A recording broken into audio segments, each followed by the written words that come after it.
Race of the week takes us to New York, Saratoga, and we're going to take a look at the Jim Dandy Field, Grade 2, $600,000 as we start making our way to the Breeders' Cup.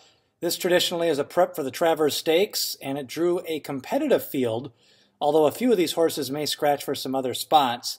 We'll take a look at the entrance starting on the inside from Mento. He brings a 1-for-9 record into this race, has not won since last October. Been ambitiously placed 3 straight grade 1s. I think he's got a little more tactical speed than he's been showing in recent races, so I think he could hang 5-6 lengths off the pace, but with this long of a losing streak, he's going to have to win before I can take him on top. Japan is a horse who I think is going to take a lot of play in this race, and I'm not backing him on my tickets. I think he's a little dressed up, ran on a 3-horse field the last time. A lot of times horses will look better than they really are. Nana's Boy and Stanford. Stanford came back to win. Just don't think he's that grade 2 type horse. That was a listed stakes in a 3-horse field. He did run. He's a big horse. He's got a turf stride and kind of a turf pedigree. So I think he is improving, but I think he's kind of a play against on my tickets, although we'll see what he can do. Bill Mott's off to a strong start at the Saratoga meet.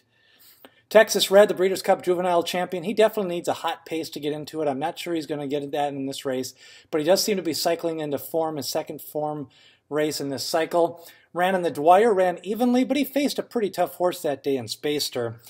4 to 5 wide, made a move, kind of flattened out down the lane. Okay gallop out. I think he can improve off that effort, keeps Kent DeSormo in the saddle. And if Competitive Edge runs in the race, I think he has a strong shot of winning.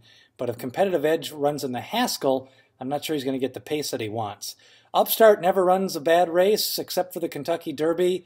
Been running graded 1 and grade 2 races ever since he drew away with a couple of nice wins 9 days apart last August. Look at his speed figures, 103, 105, 101, and a 106. So any one of them would win this race. Worked out a mile in 140, came back with a 47-1, gets a new jockey in Irad Ortiz. I think that can make a big difference. So I'm going with Upstart here. I think he's got a big shot unless Competitive Edge runs in the race, and he could also press the pace. Competitive Edge, the reason why I think he's going to scratch is I think he fits a little bit better in a speedier surface at Monmouth. That's a much weaker field. He can easily get second or third in that $1 million race, and this is a tougher field, I think, for $600,000. So even though he's got a 4-for-5 record, his last race he ran off the board at 3 to 5. That was on the Belmont undercard in the Woody Stevens. Has bounced back with a few workouts, and the stable was kind of going through a few horses in that race that didn't fire on that day, so there may have been an illness going through the barn. Either way, I think he's going to run at the shore, but he does bring speed to the party and could be the lone speed if he does opt for this spot, so he's dangerous if he goes in this race.